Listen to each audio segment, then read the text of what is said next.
Le prophète, sallallahu alayhi wa sallam, l'a dit dans un hadith, le fils d'Adam ne sera jamais satisfait jusqu'à ce que la terre de la Metarbil, anciennement connue sous le nom de Napoléon.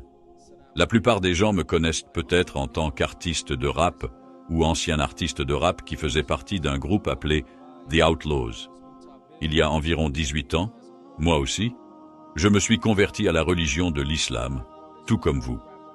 Mon histoire, ou plutôt ma vie, a connu des hauts et des bas. J'ai grandi dans le New Jersey. Mes parents se sont convertis à l'islam avant ma naissance. À l'âge de 3 ans, ma mère et mon père ont été tués devant moi. À partir de ce jour, mes frères et moi avons emménagé chez mes grands-parents, qui étaient des chrétiens.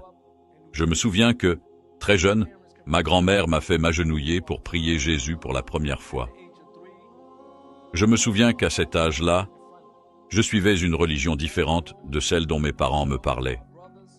Je me souviens que mes parents me disaient toujours que j'étais musulman. Mais en vivant chez mes grands-parents, les choses ont changé. J'ai perdu le contact avec tout ce qui pouvait m'apprendre la religion de l'islam, qui étaient alors mes parents. J'ai donc grandi en tant que chrétien, on peut dire. Ma grand-mère m'emmenait à l'église le dimanche, mais je suis arrivé à un point dans ma vie où je me suis dit « Tu sais quoi ? Je n'ai pas de religion. Je crois seulement en Dieu. Je faisais mes propres règles. Je pensais que je pouvais faire ce que je voulais. Je pouvais manger ce que je voulais. Je pouvais boire ce que je voulais. Je pouvais faire ce que je voulais. Je pouvais vivre ma vie comme bon me semblait, sans aucune conséquence. Et ce mode de vie, malheureusement, beaucoup d'entre nous, dans le monde occidental, aux États-Unis et partout dans le monde, ont cette compréhension qu'ils peuvent faire ce qu'ils veulent, sans conséquence. Moi-même, je pensais cela. Je trouvais des excuses. Je trouvais des excuses pour justifier pourquoi je buvais de l'alcool.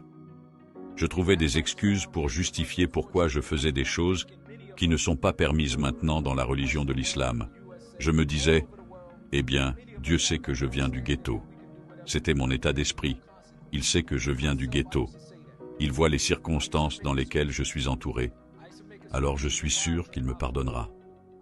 C'était mon état d'esprit parce que j'étais ignorant de la raison pour laquelle j'avais été créé.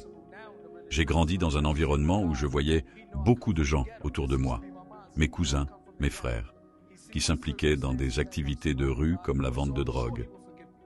Mais très jeune, j'ai voulu faire quelque chose de différent. Je me suis rendu compte que suivre le chemin d'un dealer de drogue n'était pas vraiment fait pour moi. Alors, j'ai voulu faire autre chose. Ce que j'ai commencé à faire, c'est écrire des raps ou ce que l'on peut appeler de la poésie. J'allais dans ma chambre, j'écrivais un rap, puis je sortais dans mon quartier.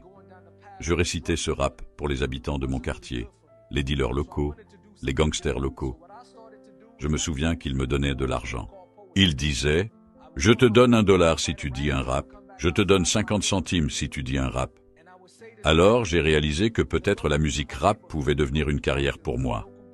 Finalement, j'ai été réintroduit à un ami d'enfance à moi du nom de Gaddafi Yafeo, qui se trouvait être le demi-frère d'une star montante du rap, à cette époque, du nom de Tupac Shakur.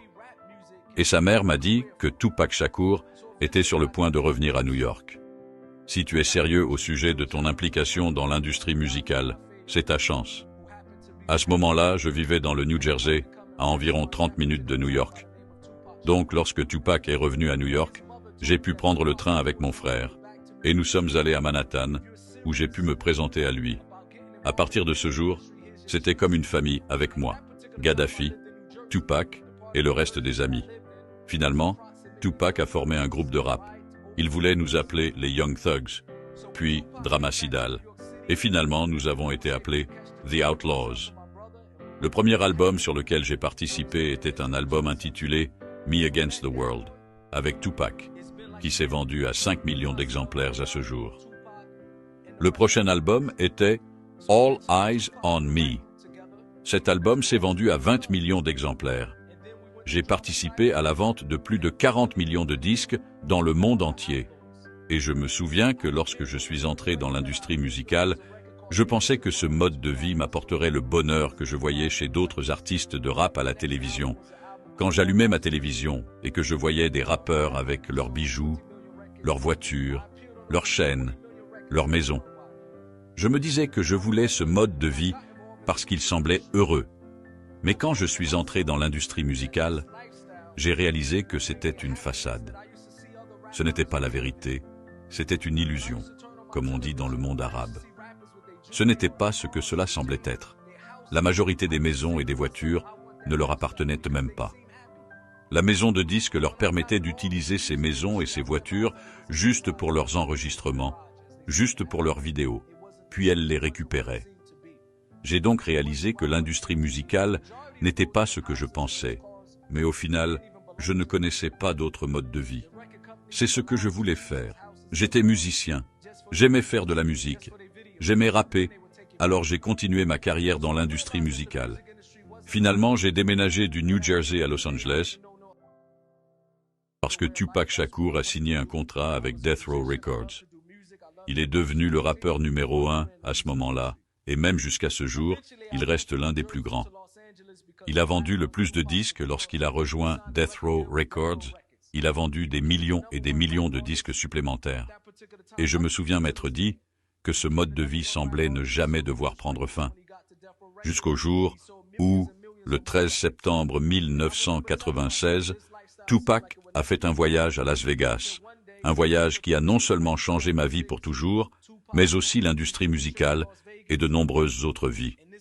Cela a eu un effet domino pour beaucoup de personnes impliquées avec Tupac dans l'industrie musicale à ce moment-là. Tupac s'est battu avec une personne qui s'est avérée être un membre de gang. Quelques heures plus tard, ce membre de gang, avec ses amis et son entourage, est revenu et a tiré 13 balles sur la voiture dans laquelle Tupac se trouvait. 6 jours plus tard, Tupac est décédé.